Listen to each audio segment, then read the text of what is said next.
So good afternoon. I want to thank you all for being here. My name is Sharon Booth, and I have the honor of being the superintendent of Greenville ISD.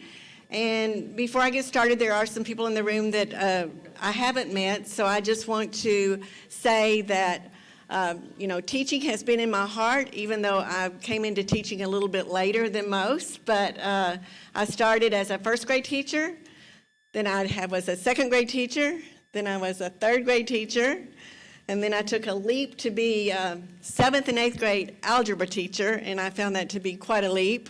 And then I was able to go to a 5A high school and be the dean of instruction. So teaching I found to be a great passion that I love.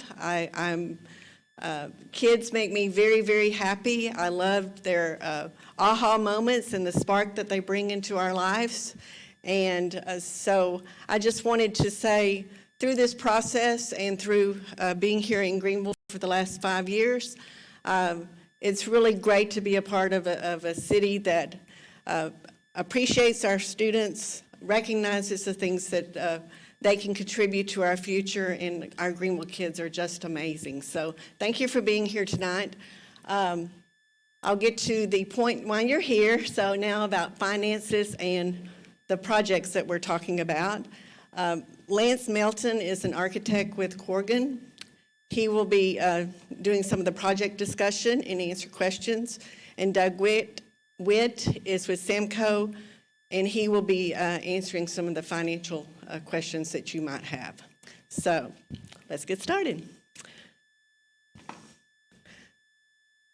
So you can grab yours if you want. So the first thing is this has been a process, the bond, to bring the bond to the election on Saturday, May 7th.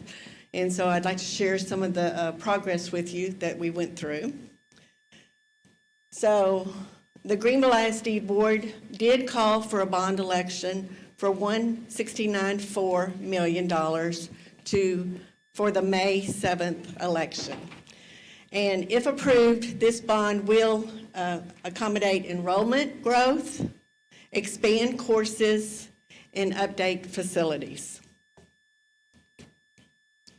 The process, as I mentioned earlier, there are some members here tonight that were on the Community Advisory Committee, but there was 47 members that participated over a 6-month period and had some long nights and lots of discussion that was made up of parents, grandparents, staff, community members, local businesses, and church leaders.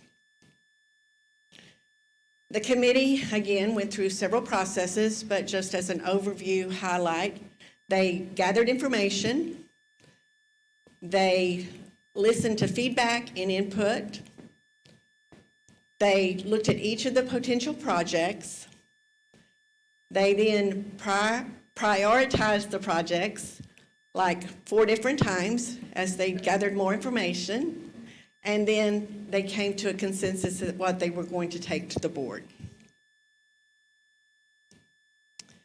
So some of the things that they studied, they did look at all the district overview. They toured facilities. They looked at the demographics to see how we've grown and where we're growing. And again, when they toured the facilities, they looked in rooms, they looked under buildings, they looked around buildings. The existing conditions, the principals spent days upon days presenting all the conditions of their building. And that way we saw through the lens of teachers and principals what they thought was needed on their campus.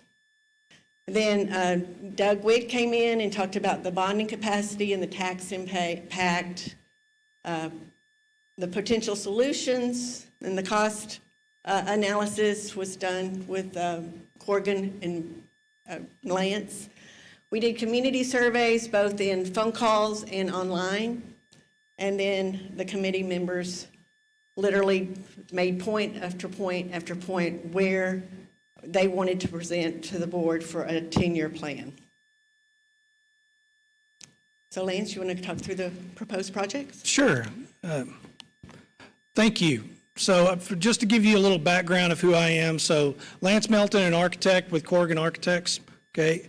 I have been doing school projects for my whole career, okay? So whenever I was in public school in San Angelo, Texas, okay, growing up, I took classes and figured out at the age of 14 that, wow, architecture seemed to be something that I wanted to do, right?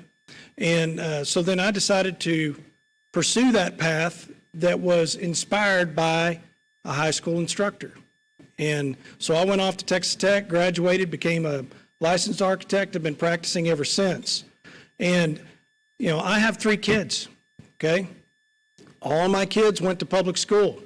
I am a taxpayer, right? And the thing that I take to heart in what I do, and the reason why I chose to do architecture and chose to do architecture in public education, is because I want to see that we get the most value for our student learning environment possible. And it has been a mission of mine to where you have the gamut in schools. No 2 school districts deliver education the same. They may be under the same guidelines as far as what has to be achieved by metrics, okay? But just like Greenville ISD and Greenville City, the city of Greenville is not the same thing as Rockwall. It's not the same thing as San Antonio, Texas, right? Your foundations that are constructed in buildings here, they're not the same foundations that you could build in San Antonio. They're very different. So that's the reason why I wanted to find out, what can I do to give still the best value? And that is by listening to our clients, by helping our clients understand what their buildings are now, how they measure up to what current regulations on a state level are. So when we started working with Greenville ISD, it was 3 years ago, and the first thing that was looked at was, what are the capacities, the student capacities of our schools, right? So you understand what enrollment is, but teachers and principals and administrators feel the pressure whenever a school becomes overcrowded. They can't understand why, other than the enrollment number. But then we have a state metric. So many of your schools were constructed long before there were any state metrics that defined what a classroom size should be. So Texas Education Agency did that in 2004, and the first time they updated it, ironically, was in 2021. So what they've said is there is a minimum square feet allotment for every single student, depending on the grade level that they're in and the subject that's being taught. So now there is a true metric to determine what is the appropriate size of schools. What's the appropriate size of classrooms, right? Well, that drives a lot. Well, then whenever you compare that to the enrollment, you get an understanding of how, now we understand why we feel overcrowded. And we look at the demographic numbers and compare that to what you have. Took the committee through the whole process of understanding as much as they could about public education, the way instruction is done, pros and cons of success in instruction environments in the district. We also walked all of the buildings and looked at the assessment of the current facilities and how they're functioning and how the environment is actually doing inside and outside the building. And then from that, working with the committee, they evaluated all of the needs, considering, just like Sharon said, growth, right? Okay, aging conditions and changing expectations. Which one of those changing expectations from school environments is Texas Education Agency. There's also things like building code. Okay, now if you build a new school, what has to happen in the school according to Life Safety Building Code? Tornado shelter. You didn't have to build those before. Now you do. Okay, which makes sense. But a new middle school, right? So looked at grade level alignment. The existing middle school, almost every single classroom in it does not meet current TEA size standards. Doesn't mean that classes can't happen in there. What it means is fewer students can be in each classroom, which further exasperates the challenge with the capacity, and the school was already overcrowded as it is. So the new middle school is going to go on a site that is currently owned by the school district that's right behind the hospital. Okay, So this project at $105.1 million for a 1,400 student capacity middle school, even the number shocks me, guys. I don't like the fact that construction costs are where they are today. I really don't. But this facility would be roughly 240,000 square feet on a greenfield site with new roads, new utilities coming to the site, and there are, we've already met with Hunt Regional Medical Center, talked about getting access from their property to the north of the middle school site, and also visited with the current owners of the property west of the middle school site to gain access from there from Wellington. So now there's 2 additional points of access that are potential for the new middle school site, because 1,400 students, grades 6 through 8, at a middle school site, that's lots of traffic. So we want to make sure that it's the right location, it's close to the center of town, and it's most appropriate for a learning environment that meets the growth needs and the instructional needs for the students. Then LP Waters was evaluated by the committee at length, okay? The facility originally was, Carver, okay? And then it became LP Waters later. The building was originally constructed in 1950. Then it was added on to, I believe, in the 90s. Is that right? I think it was in the 90s, okay? So the existing building, the cafeteria is way undersized for serving the population that it has. Also, the existing facility at LP Waters it's outlived its life expectancy. There are pretty significant degraded foundation issues in the old portion of the building, which is a great determiner of a major reason why the committee determined that, look, we need to look at replacing LP Waters, because we still want to stay with the early childhood model, but we need to provide a safe environment for the kids to do that.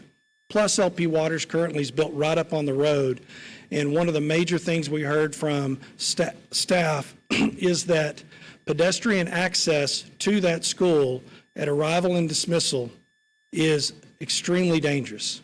So, I'm going to show you. okay, the plan that we came up with to solve that problem, the district already owns the property to the south. Yeah, so these are pictures of the existing building. And then the crosswalks at the street. We don't really have a good picture here that shows how close the building is to the street as far as a limited on-site parent drop-off and pickup area. But if we go to the layout, I think that's later. Yeah, that's later. We can go out of order. And do the pricing all the way across, and then we'll Yeah. do this, okay? So I'll come back to the site. Sorry, I'm just winging it, going with the flow. But anyway, the solution solves not just the age and condition issues and the capacity issues. It solves site access and safety issues. So the new facility will be built on the same property where the old baseball field is, that's south of the existing campus. Okay? And then high school renovations, everybody refers to what we learned is it's the new high school, right? It was built in 80, guys, okay? That's not new, okay? Now, it's newer than LP Waters, right? But it hasn't really received much love since then. So there's a lot of interior finishes, there's lighting replacements. They've got lockers that are in the building that when we visited with the staff, they were like, we don't even use the lockers anymore, and we'd love to capitalize that space for instruction. And so that's a major component of that. So $23.6 million is going to high school renovations. The ag facility, this was one that was brought up by the Citizens Committee that was supposedly part of the previous bond package that didn't make it into the bond package. But they felt, and they're here and they can speak to it as well, that the ag facility had to be part of it. And because those kids have an amazing program, they need a place to have their program, and they don't need it way off somewhere, they need it somewhere close. So there is space on the high school campus to where that facility can be constructed. That construction price includes the building, roughly 11,600 square feet of building, but it also includes exterior amenities for exterior yards, fencing, secure access, also roads and utilities to support that building. Okay? And then The Transportation Services Facility, $3.1 million.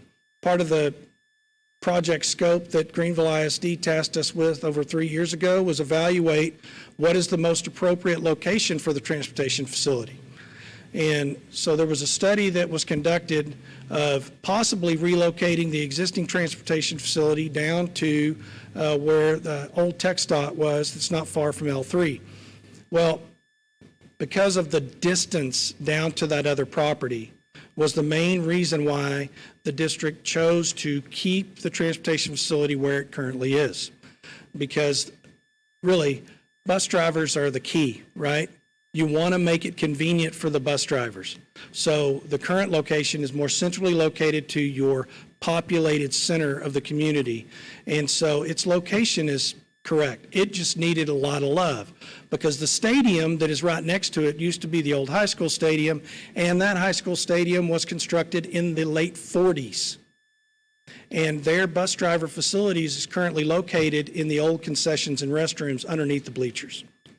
And they needed new. So that's included in the bond. So when we get to that priority projects, out of all the different projects that the committee asked us to look at, once they got to a priority of these are the top projects we're considering, we want you to tell us what the costs are. So when we're looking at the project scope, we have to determine what is that scope. So we have to look at, is it just interior renovations like at the high school? Well, what is that renovation scope including? So then we understood, well, it's new lighting, it's removing the lockers, it's building some additional interior space, it's updating restrooms to accommodate people with disabilities having those barriers removed, because the new high school was constructed in 1980, which was also before the Americans with Disability Act, okay? The Americans with Disability Act was adopted by the federal government in the early 90s. Okay? All public institutions are required to remove barriers for people with disabilities. There is a substantial amount of existing barriers for disabled students and staff within the building that this project scope will take care of. Well, then we have something that we can look at and we can start putting together an appropriate project budget. That's an example. So we look at what a similar scope, what the current construction cost would be for that, okay, in a range, because it's not an exact science, because the projects aren't designed.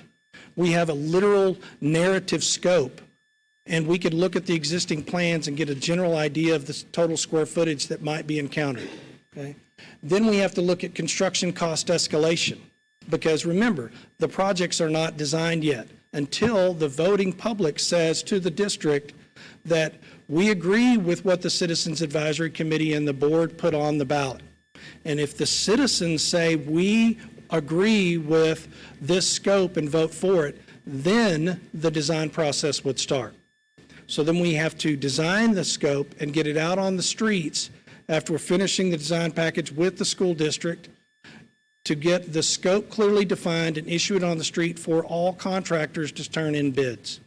So then we have an exact price. Well, between the time of the bond passing and design, that's roughly anywhere, depending on the project that's in the scope, 9 months to a year out before the projects will even go on the street to bid. Once we receive the bids, then the district has to evaluate those and award. So we have to add escalation to the point of when the construction would start and the bid contracts would be awarded. So that's included. In the budget is also included permits, surveys, permitting, the permitting fees through the city. Okay, you have to have surveys. You have fees for architects and engineers. You have construction material testing that's directly by the district, any commissioning. You also have furniture, fixtures, and equipment. So several of the projects have new furniture in them, okay? They have new equipment that would go in the building. They have new technology. So you're not going to build a new school without the technology. So any of the video displays, okay, any of the data racks, the wireless access points, that's all in the project scope. Okay? And then you also have contingency to cover unforeseen conditions, because LP Waters is a perfect example. We're tearing that building down. That building was constructed in the 50s. We do not know what's going to be in that building when we start tearing it down. So asbestos abatement is also taken care of in this. Okay? So that builds the total project budget. So the bond projects are expected to accommodate enrollment projections for the next 5 years, minimum, okay?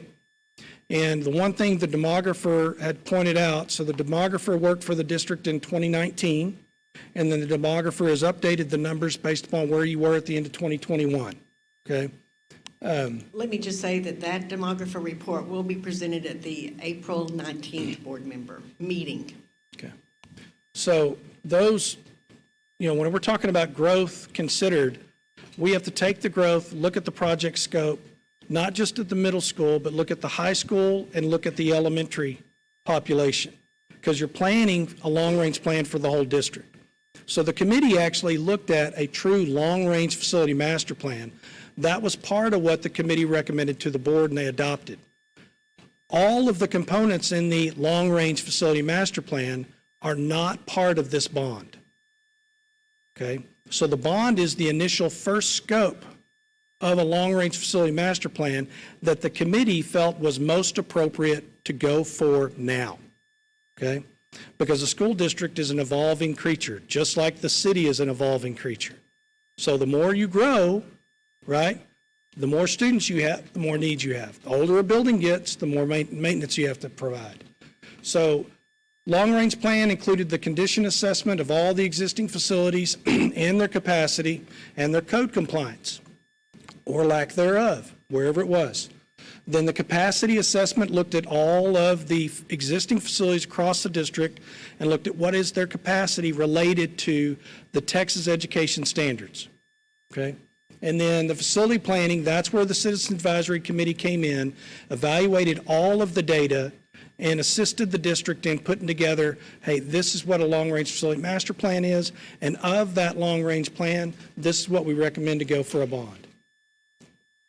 So the assessment included visiting with every single staff principal, okay, and custodian and maintenance personnel.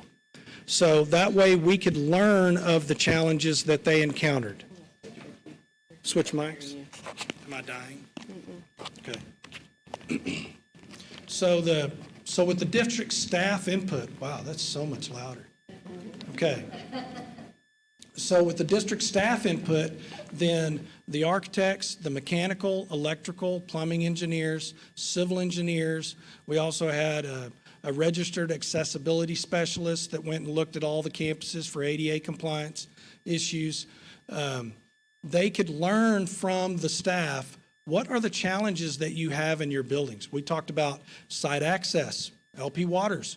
The staff is what made us completely aware that LP Waters had a significant safety issue for parents and students at arrival and dismissal because of its proximity to the street.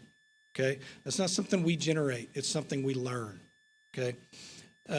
Once we get all of the information from all the staff at every one of the campuses, then and only then did we actually, all of the architects and engineers, walk all the buildings and look at it. And mainly that was to put together the facility assessment document that will be a living document that moves forward with the district to help them in the future look back. These were the issues that we had then. This is what we can solve moving forward.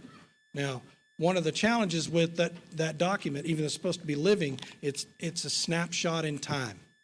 So it's not whenever it was icy outside. It's not whenever the soil was completely wet and it heaved up here. It may have been when the soil was really dry and it was down here, right? Because you have very expansive soils in this community.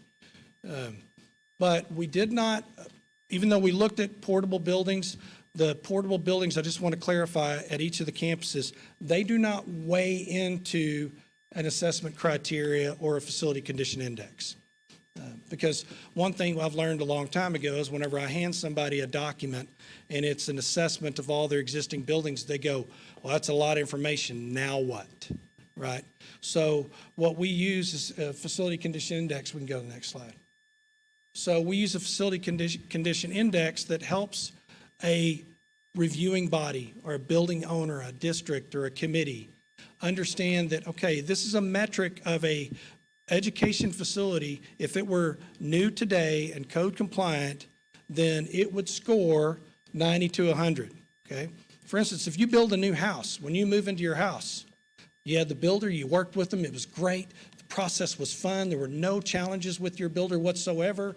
You move into it and everything's happy, right? Everything's perfect, all things work well. No, right, everybody that's ever built a house, it's not perfect when you move in, but it's still in excellent condition, right? It may not include all the things that your wife really wanted you to have in the house, but it's your honeydew that you're going to get done for them later on down the road, right? Same thing with the public building, right? Everything meets code, everything's up to par. It's not perfect. You're going to have challenges and issues that are maintenance, but those maintenance needs in a brand new building are minimal. As the building continues to age and get older, right, the more maintenance items come up, right? And once a building gets so old that building codes like the Life Safety Building Code that's now currently required by the state of Texas and by Greenville, okay, many of your buildings, matter of fact, all of your buildings, okay, don't have the things in them that would comply if they were constructed today. They just don't. Doesn't mean you have to bring them up to code right now, but it does mean that you're not compliant with things like Americans with Disabilities Act. You have to bring those into compliance. So the more of those items build up, like district has a maintenance and operations budget that only funds so much. The majority of that budget funds teachers' pay, okay, staff salaries. But when it comes to maintaining building, there's a fraction of that budget for maintenance. Well, the older a building gets, the more maintenance needs there are. For instance, rooftop units. This district has packaged rooftop units all over the place. How many rooftop units does the district have? Greg? It's like 400 something. It's a lot, okay? Well, those things have a life. You know, if they make it 20 years, you've done great. Well, the district has had a major challenge with keeping up with that life cycle replacement, in addition to all of the other items. So as those things continue to decline, the poorer the condition the building gets. So when we evaluated all the facilities, if it's in red, then that meant it fell in that poor area. It does not mean that that building is not usable. It just means it falls into that criteria that it's a significant amount of effort to bring that building into a learning environment that's safe and appropriate, okay? So where it's green, so like Bowie Elementary Schools, 95, it's great, okay? The ones that scored in the 80s, Carver, Crockett, Lamar, Travis, they're in good shape, right? Even the ones that are in yellow, okay? They're fair condition, but if you walked in those buildings and you evaluate it, you might rank it differently. But when we rank it considering all of those previous components, okay? So only the poor buildings really get the major focus. So then you have, then you look at your building age. So everything that's shown in red here is when the building was originally constructed. And then each of the bar line items next to it communicate when the buildings were added on to. So as a taxpayer, you need to know that your district leadership and your elected board members through the years have been good fiscal stewards with your tax dollars, okay? You have maximized the use of your facilities. When you construct a building in 1950 at Greenville Middle School, and the last time you did anything to it was in 2001, and you've been using it this whole time, 72-year-old building, and you've used it with high schoolers or middle school's kids, okay? Just imagine if you had several hundred middle school or high school kids in your house, how long would it last, right? So they have truly done a good job. And when you walk through the middle school, especially the older portion of the middle school, the custodian crews in the district are phenomenal. I mean, they have managed to maintain these buildings the best possible way they could. But it's still the age and the size and the limitations. So then you scroll down, the average age of your building is 50 years old. So I'm 51.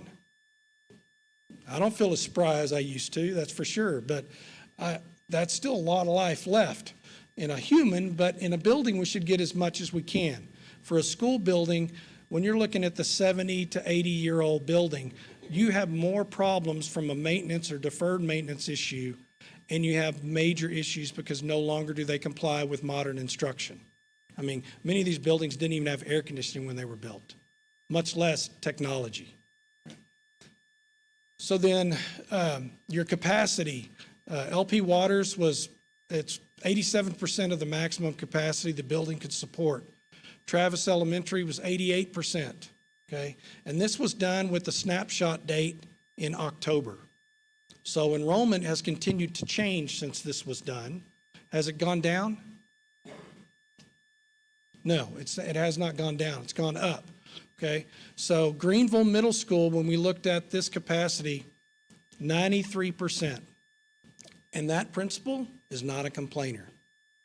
They make do, and that's the same thing that we encountered across all of the campuses. They just don't complain. Neither do the staff.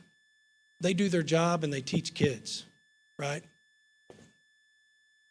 So this is LP Waters. We already talked through some of the issues with it.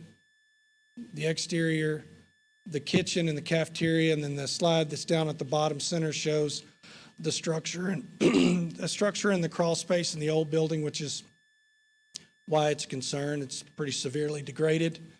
You can keep going. I will just add the restrooms there. We have 2 restrooms there with 2 stalls in each restroom for 3 and 4-year-olds, almost 400 3 and 4-year-olds. So that's a challenge all in itself, just to get everyone to the restroom and not having to relax. So this is the site concept, the site fit concept to put a new facility just to the south of the existing facility, increase the amount of on-site arrival and dismissal driving areas for cars to stack, safely unload and load kids before they drive back onto the street.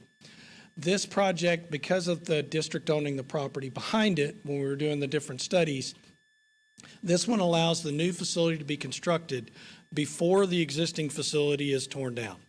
So minimal impact to the existing function of the school while the new facility is being constructed, which is critical because the school district is going to continue to educate kiddos. So Greenville Middle School, 72 years old. This campus, provided that the bond is successful, and when the new middle school opens, okay, this facility would accommodate. Travis would transition to K-5. New Horizons School would move to this campus, and the district admin offices will relocate to the middle school. So the existing facility will still be utilized. The challenge at this campus is the old gym, okay? The old gym is not handicap accessible in any way. I mean, not at all. Major undertaking to make it handicap accessible. Plus the old gym it's got some structural issues too. So that is something that is not handled in the bond to figure out what to do with this, but it is something that is in the long-range facility master plan, is to figure out how best to utilize the district property considering the existing facilities, okay? So this is a site fit study for the new middle school site. This does not include the potential locations of added road access through the hospital property that's to the north where the track and the football field is. The hospital property's there to the north. I've already spoken with them and they said they're open to discussions about creating vehicular access there. And then to the west, where the tennis courts and the football field is shown currently, there could be access to Wellington through that development there. So that helps the neighborhoods that are already existing. There'd be multiple site access. But this facility does have to accommodate all new utilities, new road infrastructure, and of course, the new 1,400 student capacity middle school. So now the new high school, the district did a little facelift to the front of the building 3 years ago, I guess. But the inside is still pretty much vintage, right? One of the staff members told us earlier today, he says, well, is the scope going to do anything to the library? And we're like, well, we could. Right now, what the high school staff had told us was that we got lighting issues, we got ADA issues, we have finish issues in our classrooms, we have the lockers we want to get rid of, but they'd like to have new furniture, okay? Well, as far as we can stretch that money to get anything done in the library too, that's what's going to be done. So the high school will get a tremendous amount of additional instruction space. And the other thing that was looked at with the capacity analysis for the committee was how long can this high school sustain the district considering growth and the building's existing age? This campus is good for the district for many years to come. So in the long-range facility master plan, there is a component, this campus can be expanded to accommodate the high school growing to 2,500 students. That'll blow your mind there. 2,500 students at the high school. And why would you not reuse and utilize the existing school campus whenever the bones of it are in really good shape? It does need a lot of facelift, it needs ADA improvements, but the new CTE facility that was done in the 2014 bond is fantastic. It's great. So it's going to serve Greenville ISD for many, many years to come. And with that, Lance, I would like to just also state, the CTE building did give us 77 pathways for certifications and a lot of opportunities for our children, including early college. And with the addition or the expansion of the middle school, that will allow us to take more CTE classes down to middle school, as well as increase our pre-AP classes to prepare our students for that early college platform. Perfect. So this is a sample study of where the lockers are on the first floor and what can be done to expand the learning environment where those lockers were. And this was an idea that was given to us from the high school principal. Honestly, it wasn't anything we came up with, they came up with it, which is great. And then on the second floor where the locker banks are now, I guess the top of the lockers are about yay high, but they go as far as the eye can see. So it truly is just no man's land. So once those are gone, now those can be used for current modern instruction, which is breakout. They do group projects. So it really helps expand the course offerings and success for students. And this goes back to 40 years ago, we needed lockers because every student had a book for every class they had. Well, now most of our course books are online, and so our students have Chromebooks in their rooms, so they access their books while they're in the classroom, and we don't have a requirement. Mm-hmm. So, and then the ag facility, this was a plan that was done by the ag instructor, I think prior to the 2014 bond, is that correct? So it will include classrooms. The actual design will go through and work with the current staff and figure out what it is. The space allotment for the building perimeter itself was 11,600 square feet. That's just a budget line item. But then there's outdoor pens. What's not shown here, I don't know if we have a site image, there's also a substantial amount of parking that would go along with this, road access, and of course we'd have perimeter fencing, okay? And one thing that's, when we've done ag facilities for other districts to where they're located near campuses, we love competition, but we love competition whenever it's safe and secure. So there will be surveillance cameras that are part of this project. There will be access control gates in and out of the facility so that whenever the kiddos' animals are there left overnight, they can actually be monitored and safe. And I will tell you that I met with the FFA officers, and they believe right now people are limited to offer their animals to participate in FFA. They have to either know someone that has a pasture that will let them put their animal on it, or their parents, family members have to have a pasture. So the officers of FFA currently, one, wishes this had happened for them 4 years ago, but also think that the program will grow exponentially if we have the opportunity to have animals here on campus. Mm-hmm. Yeah, and one thing I'll point out on the ag project, somebody asked me this question recently, which I thought was a good one. So that project cost amount sounds really high for just a barn. I agree with you. I completely agree with you. I don't like it, okay? But one thing we cannot do is we can't go back to the well and ask for more money if we don't have enough to do it. So the budget is set based upon what we can predict this could cost, depending on what we find as far as utility expansions and everything else we have to do to accommodate this building, okay? Then the other component of it is if there is any savings in that project budget, that dollar amount that's allotted for the project will go to ag program support elsewhere in the program in the district. So that could go into ag welding. It could go anywhere the staff and the district feel like these dollars can be allocated to further support the ag program, but they won't be allocated to something different. So transportation, here's the beautiful picture of the existing transportation in the 1947-ish stadium, and their offices are actually located under there. So how important are drivers for our kids? Pretty important. They're hard to come by, and you want them to stay.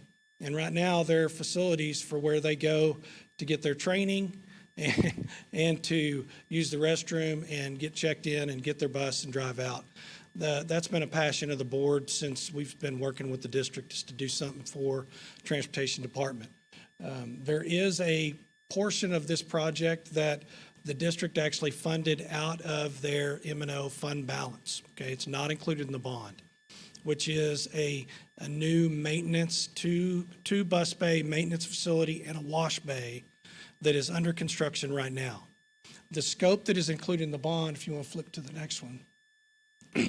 So the piece that's in, do you have a pointer? Okay. Let me see.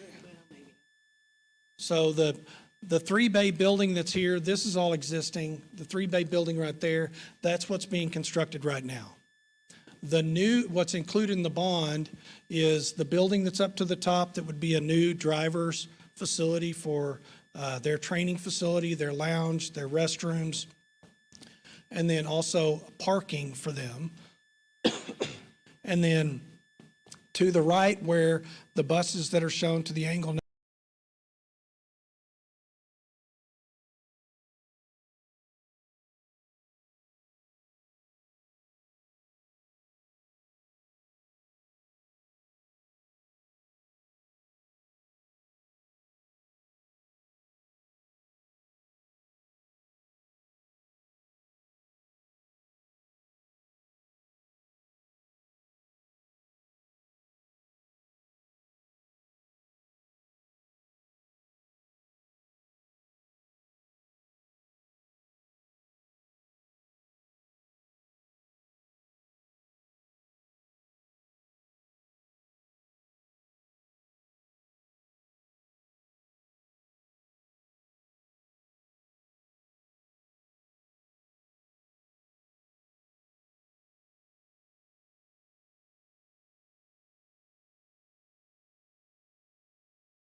this chart here, within, say, for example, 2014-15, the total tax rate of the district was at $1.36.2, and that's made up of both a maintenance and operating tax rate that's used for everything else, and then an INS, or interest and sinking fund tax rate, that's used for voted bonds. In 2014-15, 31.5 cents of that $1.36 was dedicated to the voted bonds that were approved by the voters. Since then, your tax rate has come down from 14-15 at $1.36 down to $1.12 in 21-22. So you've had tax rate reduction of actually both of your components of your tax rate. The maintenance and operating has gone through state mandated compression, as they call it, just lowering the the M&O tax rate. And then the INS tax rate has come down as the district's tax base has grown to support the bonds that have been outstanding. Another thing that we've done, and this process has been a lot of work in process for many years, including in 2020, we did a refinancing of existing bonds, 2014 bonds, to lower the interest rate at record low levels that were occurring after the pandemic. We utilized $3 million of interest and sinking fund balance that's dedicated solely to voted bonds for early retirement of those bonds. And we shortened the amortization length of those bonds. We accelerated principal to prepare your bond model for the next generation of facility needs that you may have as you go through this process. The term earlier was used, bond capacity. $169.4 million is not your bond capacity meaning the maximum that you can do. It is the amount that the committee drew the line on the priorities of the projects. It is certainly within any realm of school finance that we utilize. Some of your neighbors are at the maximum INS tax rate that's allowed at 50 cents. We're well below that today, and we'll be well below that if you approve the bonds. If you do approve the bonds, the tax rate will need to go up on the interest and sinking fund side by approximately 11.15 cents. That'd take you from the 23.85 cents you are now or so up to around 35 cents of INS tax rate. Again, the maximum being 50 cents. And for those of you that were back here in 2014, your INS tax rate has been up in the 30 cents area before. It was 31.5 cents following that bond election and has come down since then. We're required by law to publish what a $100,000 home is in terms of the dollar amount of taxes that home would pay. We provide a chart here from $100,000 to $300,000. We take out the state mandated the homestead state exemption that you will be approving in May. Right now, your state homestead exemption for school taxes is $25,000. It's going up to $40,000 with voter approval in May. Everyone votes for a tax break on themselves, so it is going to pass. And so when you look at this, a $100,000 home would have to pay $5.58 in projected monthly increase of taxes, or if you prefer an annual basis, just under $67. If you have a $300,000 home, that would be $24 and change per month, or just under $290 per year. There's another slide later on that talks about those who are over 65. State law allows for those who are 65 years of age and older to apply for a school tax freeze on their homestead, and we cannot, regardless of whether you approve the bonds or not, go above that state mandated freeze on their school taxes when they apply for it at the age of 65. The tax impact, again, for the $100,000 home is right at $5.58 per month. There are a few other slides further back that talk about tax rate and comparisons to other districts. I will say this, that I'm here primarily to answer any questions that you have. This is a vote regarding the programs that the committee put together as the priority for facility needs of this community. There is a very lengthy plan of finance that goes with that. It's summarized in the impact to you in terms of tax rate and impact on you as a homeowner. If you have any questions regarding the plan of finance, I'm here tonight to answer those questions. Stay up and when I get to that slide, you Okay. can talk to it as well. So, just so you know, that we do have a website with all the information that we've talked about, the Community Advisory Committee. committees, all the information that they recovered, their decision-making process, the data that they saw. It's all on our website, and there's a tab that says Bond 2022, and this presentation is also included on our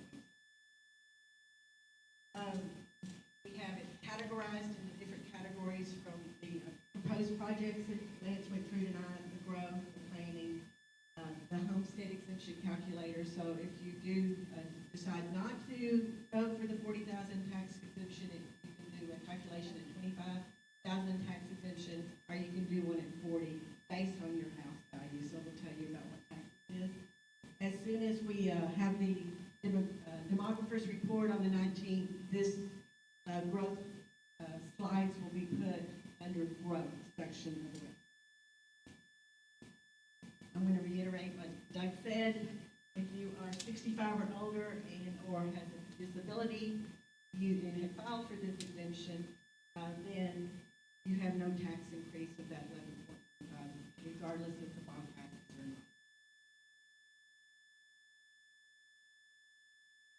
So I'll just cover this, and then we'll look at the slides that Doug referred to a minute ago. So, of course, obviously, if you're not registered, you can't vote, and there is voter Registration cards out at the table.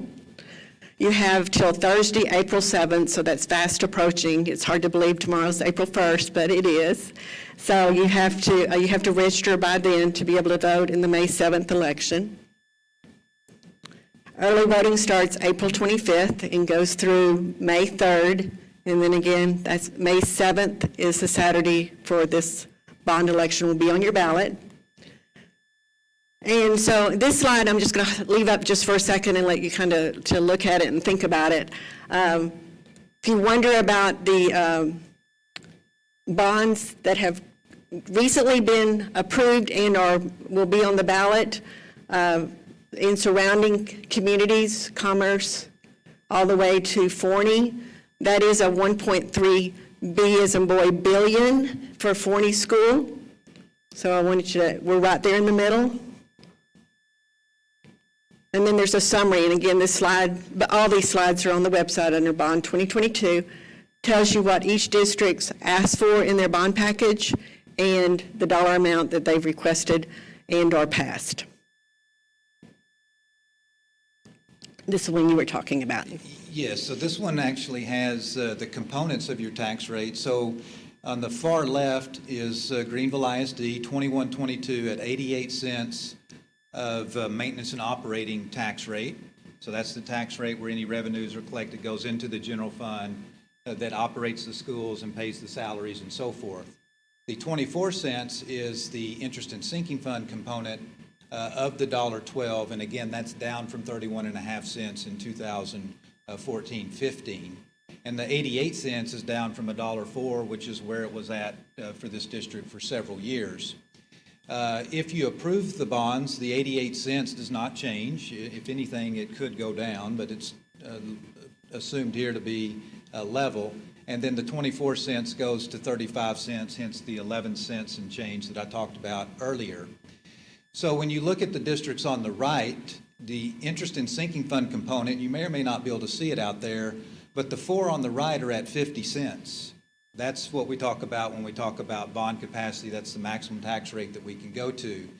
At 35 cents, you are well below so the rest of the districts on here who are at 35, 37, 38, 50, 50, 50, 50, and so forth. So the amount of bonds that you have outstanding, if you want to say it in another way, the amount of bonds that you have outstanding for the population size of this district, for the tax base size of this district, is very modest currently, and it will remain modest even if you approve these bonds going forward. So another example, I will say one thing about this morning. This morning we have a session just like this, and there were some questions from the audience, and again, I hope y'all have some. We would love to answer it, but one of the things you need to know is that in 2020, when we did the refinancing of the existing bonds and lowered the interest rate to save $20 million of interest cost, we accelerated the principal. We paid $3 million down early on the retirement of those bonds.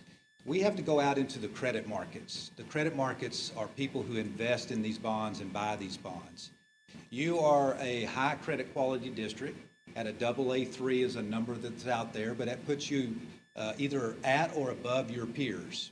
So independent credit rating agencies that get paid to do this in financial markets and provide reports view this district as a good, solid credit. Y'all may have had some issues in the past, but when you go through and you have to disclose to investors anything that would be of material concern to an investor, you have no negative marks going into the market. So the conclusion I reached is maybe a few of you may have a worse feeling about the district's finances than people who are professionals in the field that have to do that for a living and invest in the district. So you are a good credit quality to bring to the market. I have a fiduciary responsibility as the financial advisor to the district to represent you, if you approve the bonds, into the market and the sale of the bonds to underwriters and investors. So anyway, to make a long story short, this is not a difficult process for me based on the financial condition of the district and the audit reports that you have that cite no internal control problems.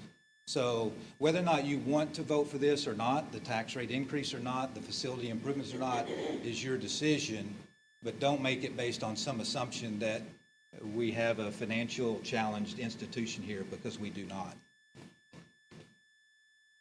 Okay, and here's a summary of the election that we went over already, but there's the dates, and make sure if you want to register, and make sure if you want to vote that you are able to vote within the timeline. And so I'm going to open up just for questions for Lance and Doug, so see what we have there. And we're going to bring the microphone to you if you have a question, okay? So we'll keep one mic up here, and so do you have a question? Thank you both. I have a question for Mr. Witt on the finance side. When do you estimate that this bond would be paid off? I know that's an estimate, but how long will it take? Yeah, so there are several assumptions that go into a bond model. When you're building this type of new schools, the standard in Texas, state law allows us to amortize bonds up to 40 years. With this type of bond model, we assume 30-year amortization with a 10-year option to prepay early, which we have done in 2000 with the 2014 bond. So it is a 30-year amortization with a 10-year option to prepay early. Okay. And other assumptions within that model that came up this morning, for example, we assume some growth in the taxable value of the district, which has been growing at the last couple of years at 10%. We're assuming a 5% growth for the next 5 years.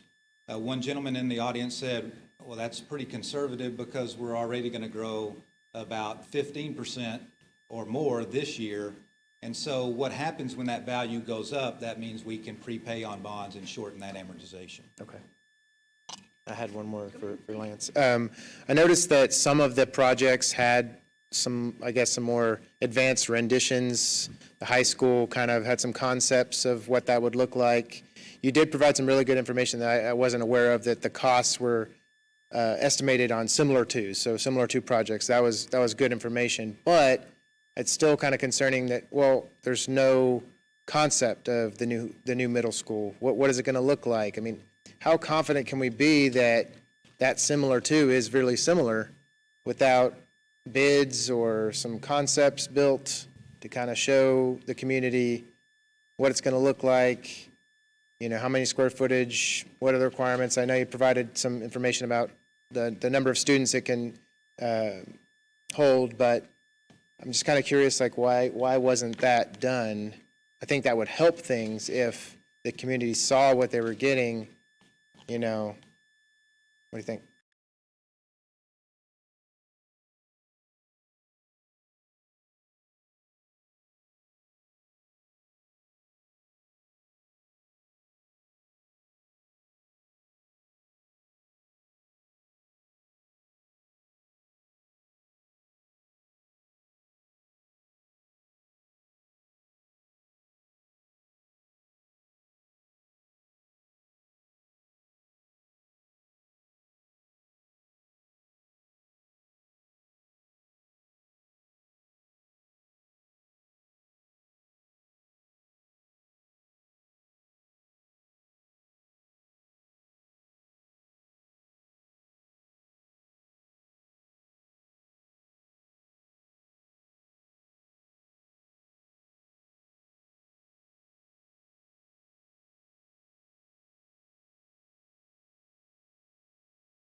probably cost more the next go-round.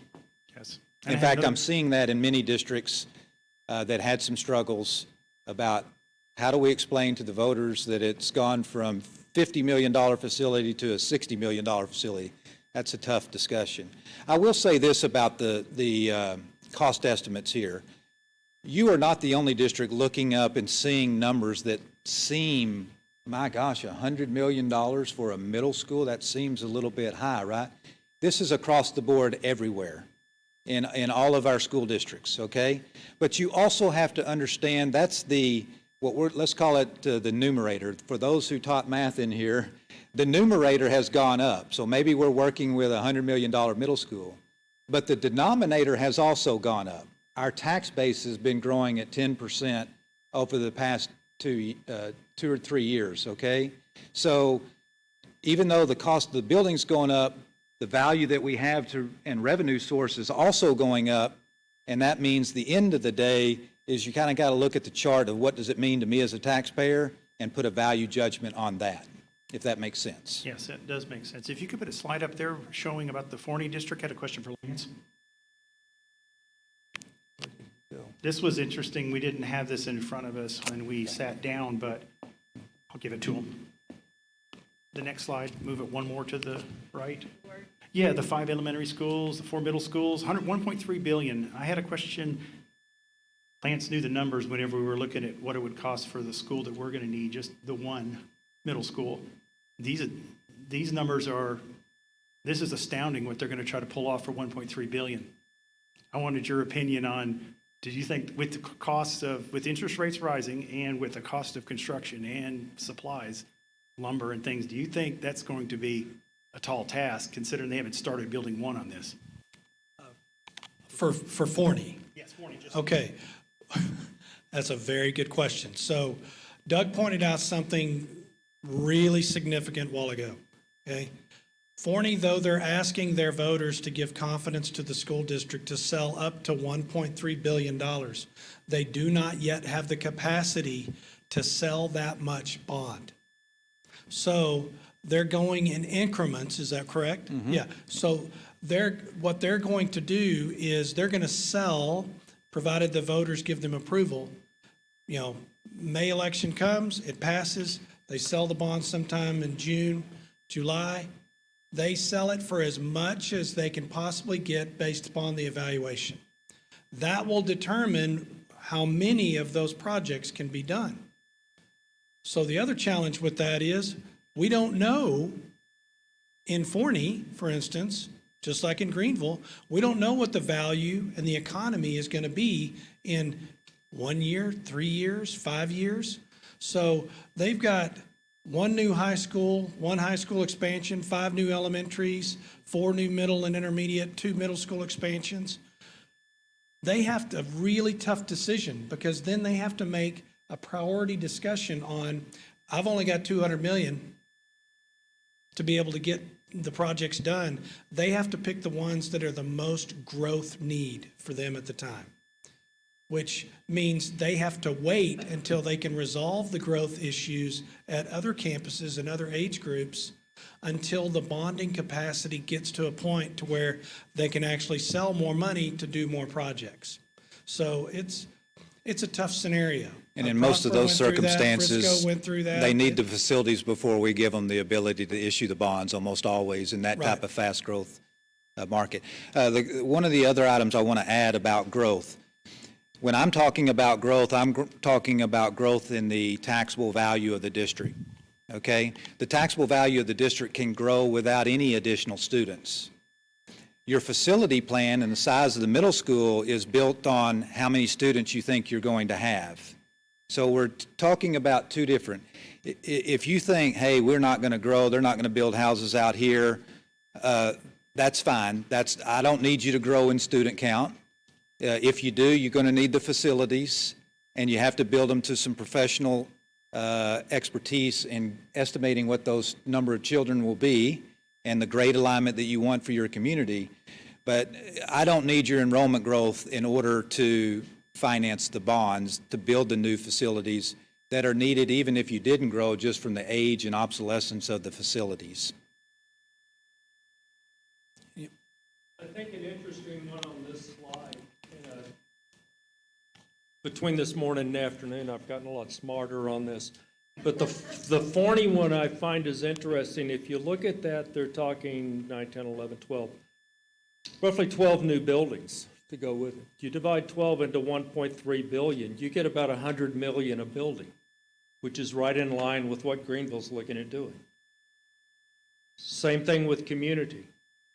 They're talking 6 new buildings, 650 million. You're at about, I guess, like it or not, you're stuck 100 million a copy for a school. And I think another one, Superintendent Bitton and I were talking this morning, you have to look at the overall picture of this thing, not just the building, but the total thing. The cost of the furniture alone to go into middle school is probably going to be 3 to 4 million. It's not just the building that you're going with it, and look at the supporting infrastructure and everything that has to go with it. That ag building's going to be a tough sell. I grew up in Kentucky where they raise some of the most expensive horses in the world, and they're not in a $540 square foot barn. Hey, and that dollar does not include the animal. Yeah. Blow your mind, bro. The ag facility, just, again, I don't want to step outside of my lane, but the ag facility is not an ag barn. It is an instructional facility. It's not just, I was in FFA growing up as well. I grew up in the area, played sports, FFA, whatever, and I had an ag barn. I knew what it was. I housed a few animals, and I would look at that and say, okay, what is this? And we start asking the questions because we look at the amortization length of all of the assets. Of course, these buildings are going to last longer than the repayment period of the bonds, but as I understand it, there's a lot that goes on to that. It's not a barn. It's a facility that includes significant brick and mortar classroom stuff. And so I think that's an education process that the community probably needs to hear. That's something the community needs to get smarter on. Like, Yeah. say the ag facility, everybody thinks a barn, That- you're going to stack 1,000 bales of hay. There's a lot more to this when you talk about the classrooms, the supporting infrastructure, water, sewage, and everything that has to go with it. It's 6.5 million. I can speak from experience because I have a child that's in ag, and we need the facility very, very badly. We are the only school district in Hunt County that does not have a facility. I agree with you 100%, but if you write down 205 and you look at the ag facility for A&M Commerce, what you see is effectively a whole barn. That's not what it's doing. So I just want to, excuse me, I want to clarify, when you said brick and mortar classrooms, it is, you said like, I heard you say like. So it is, we're all going to watch how to groom this calf. So the classroom environment is out with the animal instead of in the pasture. So instruction will be conducted, how to, and I don't, you're the FFA person, but so we're going to, whatever instruction a student needs to know how to show and prepare their animal will be done in real life learning experience in this learning facility. So I heard you say it, but right? So no, you're okay. You said like, but I wanted to hear it. My daughter's a freshman this year. My daughter's a freshman this year, and this is her first time raising a pig. I've never raised pigs either in my life, and I tell you what, it's really hard trying to just get information from the other people that have and say, oh, are we doing this right? Because we don't have instruction. We go out there and we feed it, we bathe it, we try to work with it. I mean, it's kind of hysterical to watch me run around trying to get this pig, and then I fall down, and my daughter's just laughing at me too. So, you know, they need it. They need it bad. And that's what my cousin raises goats, and the treadmill for goats. Who would imagine that, right? But I mean, they do. They work them out that way, and so. This is probably way early too, but has there been discussion with the city about non-domestic animals within the city? Yes, I have talked to the mayor about that, and the city has put their stamp on this one. Yes, thank you for asking that. Here in the city limits. That's one thing we learned. If it's, because we don't have an ag facility, if you have a decent size yard, the city will give you an exemption so you can raise an animal in your yard. That's all what I had to add. I had a number of things that I learned about the ag building as well when I was in the committee. And in my mind, at first, when we wanted to build one, my mind thought, we're going to build it over in an area kind of like Hunt County Fairgrounds. Students were going to be bused to it. And the reality is this is going to be built on the high school campus. It's near a neighborhood. It has to be aesthetically pleasing with where it is. It's also it contains smells. It's got a sports park there. It's not going to be just a barn that's been what's mentioned, but a complete, not only a complete educational area, but we're an area for the animals to walk outside. And then Lance, you kind of added a little bit more than I do that, if we don't spend all that, it's one thing, but it's not just a barn. If you want to think about just a barn, it's the Hunt County Fairgrounds, which also needs to be upgraded. And conceptually, it's right outside the current FFA facility, so they literally walk out the door, and that's where the facility would be. And for the smell, I just have to tell you that Ms. Thompson said if they will have standards to keep their animals there, and that it has to be washed down, cleaned out on a daily basis, and so she's convinced me that smell is not an option there, so we'll see, right? I can tell you this, but I know. well, I can tell you this, because Ms. Thompson said the same thing to us.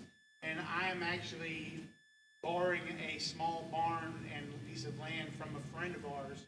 And one of the things they were worried about was that. But my daughter goes in every morning and cleans the stall, and she goes out every afternoon and cleans that stall.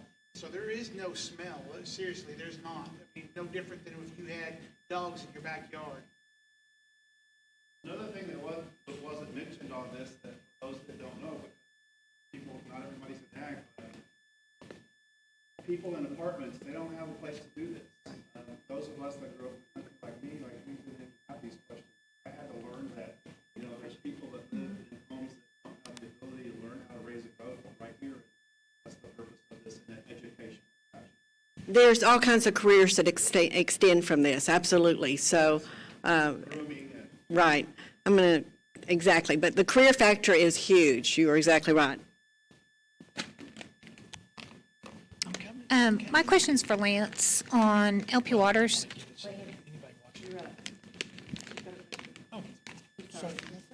Go ahead. On LP Waters, are we building a museum on part of this property? Is that, Let me do that one. He said that at first, but. So LP Waters, Let me just, okay, go ahead. museum was a word that was used in the committee as for starters.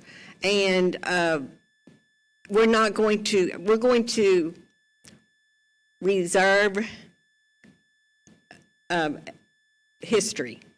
So some people translated that to a museum, but the Carver letters on the side of the building, we're not getting rid of, right? We're going to find a location for that. But a museum, we're not in the plans because it's an educational facility.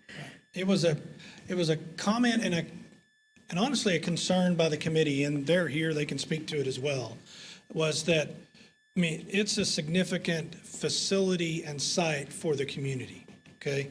And everybody on the committee wanted to be respectful of that history and the site and the significance. There were people, when we were at LP Waters, the committee met there, and there were people that graduated high school when it was Carver in the room, okay? And so there were some people that were like, we want to be respectful. You tell us what to do. They went, it wasn't that great when I went here. So they didn't have the same, at least that gentleman did not have the same significance. But the overall committee feeling was they wanted to be respectful of the life of the facility. So it needed to be something carried into the new facility. What that looks like, it may be a mural, like the sign, it may be a portion in the reception area in the lobby, but there was a discussion with the committee about saving a portion of the existing building, potentially to create a museum, but that filtered away, and it's really just carrying the history forward into the new campus. That help? Okay. Any other questions? Sure? I see him in there. All right, if you think of something, let me know. Yes, those questions did come up. I was on the committee, and actually we thought about keeping a facade, but we found out there's asbestos, and it's one of the oldest buildings in the city. We want to do the best we could to memorialize it, but not put the museum around. Because of the cost of needing to destroy building because of asbestos and the structural issues in the gym are pretty atrocious. I just wanted to make a comment about this ag facility. I would prefer that we do call it an ag facility. My family, my family raised cattle. There's a lot more that goes on in there, and I think one thing, and I'm assuming that's going to be part of it that goes into this, is testing and laboratory work. So I'm assuming as part of this, because back in the day, you have to test these animals. You have to teach the children. I was taught. We have a young son. He has not been exposed to this because we live within the city limits now. And going back to what this gentleman is saying, I've seen a lot of my friends have to sell their land off, their family's land. Things have changed. You know, they're selling it to other places because we're growing. They can get top dollar now. So I think a lot of it is going to be, it's expensive to do lab work. So I'm assuming part of that, is that correct, is going to be laboratories? Because you have to do labs on the animals. And I'm not saying it's like a science laboratory, but you have to have the class.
Was higher than what you thought. And if I'm speaking out of turn, Lance, tell me. You're right, but we're going to avoid the two-lane track. Do you need a 100-foot, just a 100-foot strip, you can do 100 yards. 50-50 chance of winning. Yeah. Hey, we could have the ag come over and create a little path for them, right? No, good point, though. Lance, the middle school. You said the property we're looking at is the existing property behind the hospital. Is that a definite? Because I thought I had seen at one point there was a possibility of purchasing property if that property wouldn't work. So I don't know about, I mean, there's definitely in the long-range master plan, discussions about, hey, future land is going to be needed for other schools because the district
encourage you to visit. You can request a sign to show your support. The signs are free, and we even have somebody that delivers. And you can also show your support on there, and that way we will know that you guys are wanting to vote yes, and then you can tell your friends, your neighbors to go on there and vote as well. And we will give you a friendly reminder, because picture yourself 3 weeks from now whenever early voting starts and you're just rocking along. Wouldn't you love to get a reminder to remind you that early voting has started, and that way you can go vote, and then we can all celebrate. And imagine all the veterinarians that are going to come out of this agricultural learning facility 10 and 15 years from now. It could even be your child. So there's a lot of positive things that are going to happen, and we appreciate all of the support that everybody has given. And most importantly, I know for me, with our administration and our school board and the consultants that they have selected, we are in such good hands. We are in really good hands. Everybody is very knowledgeable. They're on top of it, and very fiscally minded, very fiscally smart, and that's something to consider as well. The time is now. So I just wanted to let y'all know, and I also have flyers if you want one of those. Thanks.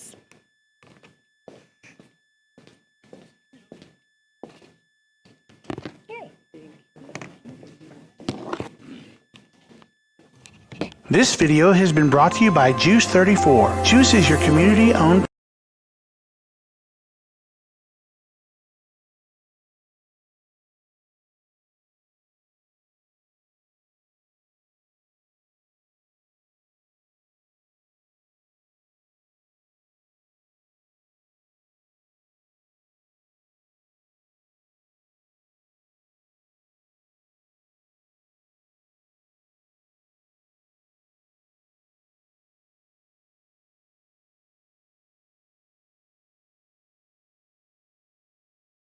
This video has been brought to you by GEUS 34. GEUS is your community-owned provider for electric, internet, cable TV, and true local